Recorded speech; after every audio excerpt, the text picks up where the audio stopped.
ആകാശവാണി. നമസ്കാരം. പ്രാദേശിക വാർത്തകൾ വായിക്കുന്നത് സുദിൻ സൈനുദ്ദീൻ.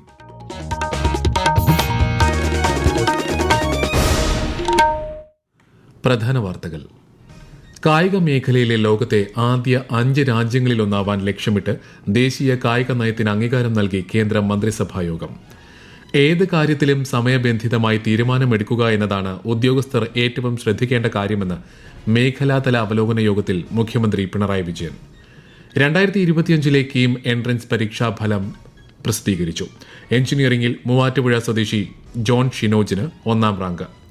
മുൻ മുഖ്യമന്ത്രി VS അച്യുതാനന്ദന്റെ ആരോഗ്യനില ഗുരുതരമെന്ന് മെഡിക്കൽ ബുള്ളറ്റിൻ. സംസ്ഥാന പോലീസ് മേധാവിയായി റവാഡ ചന്ദ്രശേഖർ സ്ഥാനമേറ്റു.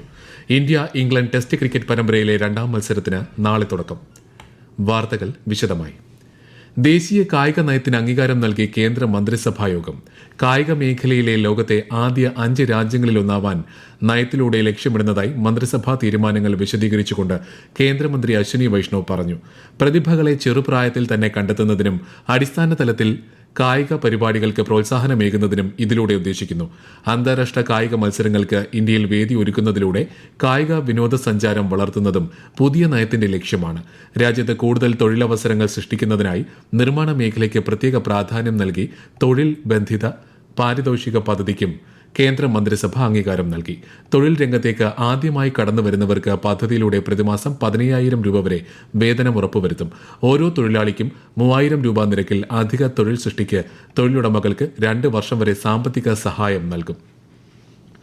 ഏത് കാര്യത്തിലും സമയബന്ധിതമായി തീരുമാനമെടുക്കുക എന്നതാണ് ഉദ്യോഗസ്ഥർ ഏറ്റവും ശ്രദ്ധിക്കേണ്ട കാര്യമെന്ന് മുഖ്യമന്ത്രി പിണറായി വിജയൻ.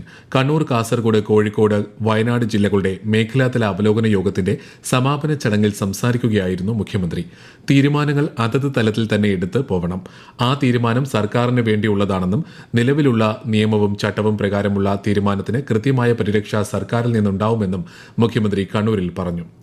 2025 കേരള എഞ്ചിനീയറിംഗ് ഫാർമസി പ്രവേശനത്തിനായുള്ള കീം പരീക്ഷാഫലം പ്രസിദ്ധീകരിച്ചു. എഞ്ചിനീയറിംഗിൽ 1ാം റാങ്ക് മൂവാറ്റുപുഴ സ്വദേശി ജോൺ ഷിനോജും 2ാം റാങ്ക് എറണാകുളം സ്വദേശി ഹരികൃഷ്ണനും നേടി. മാർക്ക് ഏകീകരണത്തിലൂടെ എല്ലാ കുട്ടികൾക്കും നീതി ഉറപ്പാക്കിയതായി ഫലം പ്രഖ്യാപിച്ചുകൊണ്ട് മന്ത്രി ആർ ബിന്ദു കോഴിക്കോട് വാർത്താ സമ്മേളനത്തിൽ അറിയിച്ചു. John Shinoj Kerala board of higher secondary education ആണ്. ഹരികിഷൻ ബൈജു CBSE ആണ്. അക്ഷയ് ബിജു കേരള ബോർഡാണ്. എല്ലാ കുട്ടികൾക്കും നീതി ഉറപ്പാക്കുന്ന രീതിയിലാണ് അത് ചെയ്തിട്ടുള്ളത്. ഫാർമസി വിഭാഗത്തിൽ ആലപ്പുഴ സ്വദേശിനി അനഘ അനിലാണ് 1ാം റാങ്ക് നേടിയത്. കോട്ടയം സ്വദേശി ഋഷികേഷ് R ഷേണായിക്കാണ് 2ാം റാങ്ക്. ഹൃദയാഘാതത്തെ തുടർന്ന് തിരുവനന്തപുരത്തെ സ്വകാര്യ ആശുപത്രിയിൽ ചികിത്സയിൽ കഴിയുന്ന മുൻ മുഖ്യമന്ത്രി VS അച്യുതാനന്ദന്റെ ആരോഗ്യനില ഗുരുതരമായി തുടരുന്നു. സർക്കാരിന്റെ പ്രത്യേക നിർദ്ദേശമനുസരിച്ച് മെഡിക്കൽ കോളേജിൽ നിന്നുള്ള 7 അംഗ വിദഗ്ധ സംഘം അദ്ദേഹത്തെ സന്ദർശിച്ചു. വെന്റിലേറ്റർ അടക്കം നിലവിൽ നൽകിവരുന്ന ചികിത്സകൾ തുടരുമെന്ന് മെഡിക്കൽ ബുള്ളറ്റിനിൽ വ്യക്തമാക്കുന്നു. സംസ്ഥാന പോലീസ് മേധാവിയായി റവാഡ ചന്ദ്രശേഖർ സ്ഥാനമേറ്റു. വെല്ലുവിളികളുള്ള ചുമതലയാണ് ഏറ്റെടുത്തിരിക്കുന്നതെന്നും പൊതുജനങ്ങൾക്ക് നീതി ഉറപ്പാക്കുമെന്നും ചുമതലയേറ്റ ശേഷം നടത്തിയ വാർത്താ സമ്മേളനത്തിൽ അദ്ദേഹം പറഞ്ഞു. 1991 കേരള കേഡർ IPS ഉദ്യോഗസ്ഥനായ Ravada Chandrasekhar intelligence bureau special ഡയറക്ടറായി സേവനമനുഷ്ഠിക്കുകയായിരുന്നു. UN ദൌത്യങ്ങളിലടക്കം പ്രവർത്തിച്ചിട്ടുള്ള അദ്ദേഹം വിശിഷ്ട സേവനത്തിനുള്ള രാഷ്ട്രപതിയുടെ പോലീസ് മെഡൽ ഉൾപ്പെടെ നേടിയിട്ടുണ്ട്. റവാഡ ചന്ദ്രശേഖറിനെ സംസ്ഥാന പോലീസ് മേധാവിയായി നിയമിച്ചതുമായി ബന്ധപ്പെട്ട് രാഷ്ട്രീയ വിവാദവും തുടരുകയാണ്. കേന്ദ്ര സർക്കാരുമായി മുഖ്യമന്ത്രി ഉണ്ടാക്കിയ ധാരണയുടെ അടിസ്ഥാനത്തിലാണ് നിയമനമെന്ന് കോൺഗ്രസ് നേതാവ് KC വേണുഗോപാൽ MP കണ്ണൂരിൽ ആരോപിച്ചു. മെച്ചപ്പെട്ട ആളായതിനാലാണ് നിയമനമെന്നും കൂത്തുപറമ്പ് വെടിവയ്പ്പിന് പിന്നിൽ UDF സർക്കാർ ആയിരുന്നെന്നും CPIM സംസ്ഥാന സെക്രട്ടറി MV ഗോവിന്ദൻ പ്രതികരിച്ചു. വെടിവയ്പ്പിൽ റവാഡ ചന്ദ്രശേഖർ കുറ്റക്കാരനല്ലെന്ന് ജുഡീഷ്യൽ കമ്മീഷൻ കണ്ടെത്തിയതാണെന്നും അദ്ദേഹം പറഞ്ഞു. മെയ് 31 വരെ തീർക്കാൻ ബാക്കിയുള്ള ഫയലുകളിൽ തീരുമാനമെടുക്കാൻ സംസ്ഥാന സർക്കാർ പ്രഖ്യാപിച്ച ഫയൽ അദാലത്തിന് ഇന്ന് തുടക്കമായി. ഓഗസ്റ്റ് 31 വരെയാണ് അദാലത്ത്. ഓരോ ഫയലിലും തീരുമാനമെടുത്ത് സെപ്റ്റംബർ 20-നകം വിശദമായ കണക്ക് മുഖ്യമന്ത്രിക്ക് സമർപ്പിക്കാനാണ് നിർദ്ദേശം. അദാലത്തിന്റെ പുരോഗതി മന്ത്രിമാർ 2 ആഴ്ചയിലൊരിക്കൽ വിലയിരുത്തും. തിരുവനന്തപുരം മെഡിക്കൽ കോളേജിൽ ചികിത്സാ പ്രതിസന്ധി ഉണ്ടെന്ന യൂറോളജി വിഭാഗം മേധാവി ഡോക്ടർ ഹാരിസ് ചിറക്കലിന്റെ പരാതിക്ക് പരിഹാരം. ഹൈദരാബാദിൽ നിന്ന് വിമാനമാർഗം മെഡിക്കൽ ഉപകരണങ്ങൾ തിരുവനന്തപുരം മെഡിക്കൽ കോളേജ് ആശുപത്രിയിൽ എത്തിച്ചതോടെ മാറ്റിവെച്ച ശസ്ത്രക്രിയകൾ പുനരാരംഭിച്ചു. അതേസമയം സംസ്ഥാനത്തെ ആരോഗ്യമേഖല പ്രതിസന്ധി നേരിടുകയാണെന്ന് ആരോപിച്ച് കോൺഗ്രസും BJPയും സംസ്ഥാന വ്യാപകമായി പ്രതിഷേധം സംഘടിപ്പിച്ചു. ഈ വാർത്തകൾ ആകാശവാണിയിൽ നിന്ന്. ആകാശവാണി വാർത്തകളും വാർത്താ അധിഷ്ഠിത പരിപാടികളും all India radio news Thiruvananthapuram YouTube ചാനലിലും at all India radio news Thiruvananthapuram Facebook പേജിലും AIR ന്യൂസ് _ ഇൻസ്റ്റഗ്രാം അക്കൌണ്ടിലും at AIR news _ TVM X ഹാൻഡിലും ലഭ്യമാണ്.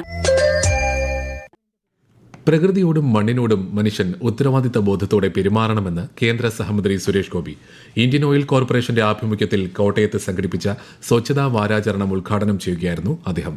ഭൂമിയെ മാതൃഭാവത്തിൽ നിലനിർത്താൻ പ്രകൃതിയുടെ സംരക്ഷണം അനിവാര്യമാണെന്നും മന്ത്രി പറഞ്ഞു. ചെയർമാൻ എന്നതിന് പകരം ചെയർപേഴ്സൺ എന്ന് ഉപയോഗിക്കണമെന്ന് നിർദ്ദേശിച്ച് ഉദ്യോഗസ്ഥ ഭരണപരിഷ്കാര ഔദ്യോഗിക ഭാഷാ വകുപ്പ് സർക്കുലർ പുറത്തിറക്കി. ഭരണരംഗത്ത് ലിംഗനിഷ്പക്ഷ പദങ്ങളുടെ ഉപയോഗം വർദ്ധിപ്പിക്കുന്നതിന്റെ ഭാഗമായാണ് നിർദ്ദേശം. പത്തനംതിട്ട കോന്നിയിൽ കാട്ടാനയെ തുരത്താനുള്ള ദൌത്യത്തിനിടെ വനം വകുപ്പ് ജീവനക്കാർക്ക് നേരെ ആന പാഞ്ഞെടുത്തു. സംഭവത്തിൽ 8 ജീവനക്കാർക്ക് പരിക്കേറ്റു. പ്രദേശത്ത് പൈനാപ്പിൾ കൃഷി വ്യാപകമായതോടെ 1.5 മാസമായി 15-ലധികം ആനകളാണ് അച്ചൻകോവിൽ നദി കടന്ന് ജനങ്ങൾക്ക് ജീവന് ഭീഷണി ഉയർത്തുന്നത്. കൂടുതൽ വിവരങ്ങളുമായി ആകാശവാണി പത്തനംതിട്ട ജില്ലാ പ്രതിനിധി ശ്രീജി എസ് ശ്രീധർ. പത്തനംതിട്ട കോന്നി നടുവത്തുമൂഴി ഫോറസ്റ്റ് റേഞ്ചിൽ ഉൾപ്പെട്ട കല്ലേലി വനമേഖലയിൽ ജനവാസ മേഖലയിൽ ഇറങ്ങിയ ഒറ്റയാനെ വനത്തിനുള്ളിലേക്ക് തുരത്താൻ ശ്രമിച്ച 8 വനപാലകർക്കാണ് ആനയുടെ ആക്രമണം നേരിട്ടത്. നടുവത്തുമൂഴി റേഞ്ചിൽപ്പെട്ട കല്ലേലിത്തോട്ടം, കൊക്കാത്തോട് ജനവാസ മേഖലയിൽ ഹാരിസൺ മലയാളം തോട്ടങ്ങളിലടക്കം പൈനാപ്പിൾ കൃഷി വ്യാപകമായതോടെ 1.5 മാസക്കാലമായി 15-ലധികം ആനകളാണ് അച്ചൻകോവിൽ നദി കടന്ന് എത്തി ജനങ്ങൾക്ക് ജീവന് ഭീഷണി ഉയർത്തുന്നത്. റോഡിൽ വാഹന അകമ്പടിയോടെ യാത്രക്കാർക്ക് സുരക്ഷിതത്വം ഒരുക്കുന്നുമുണ്ട് വനപാലകർ. ഇടുക്കിയിൽ കാട്ടുപന്നി ആക്രമണത്തിൽ Nedumkandam block panchayat vice president Sreedevi S ലാലിന് പരിക്കേറ്റു. ഇരുചക്ര വാഹനത്തിന് കുറുകെ കാട്ടുപന്നി ചാടിയതിനെ തുടർന്നാണ് അപകടമുണ്ടായത്. രാജ്യാന്തര IT കമ്പനിയായ സോഹോ കോർപ്പറേഷന്റെ ഇന്ത്യയിലെ 2ാമത്തെ റെസിഡൻഷ്യൽ IT ക്യാമ്പസ് കൊട്ടാരക്കര നെടുവത്തൂരിൽ നാളെ മുഖ്യമന്ത്രി പിണറായി വിജയൻ ഉദ്ഘാടനം ചെയ്യും. വിശദാംശങ്ങളുമായി ആകാശവാണി കൊല്ലം ജില്ലാ പ്രതിനിധി നീരജ് ലാൽ. വൻ നഗരങ്ങൾ കൂടാതെ ഗ്രാമങ്ങളിലും ചെറുപട്ടണങ്ങളിലും IT മേഖലയിൽ തൊഴിലിടങ്ങൾ ഉറപ്പാക്കാൻ പദ്ധതികൾ നടപ്പാക്കാൻ ലക്ഷ്യമിടുന്ന സംസ്ഥാന ഗവൺമെന്റിന്റെ പിന്തുണയോടെയാണ് നെടുവത്തൂരിൽ IT ക്യാമ്പസ് യാഥാർത്ഥ്യമാകുന്നത്.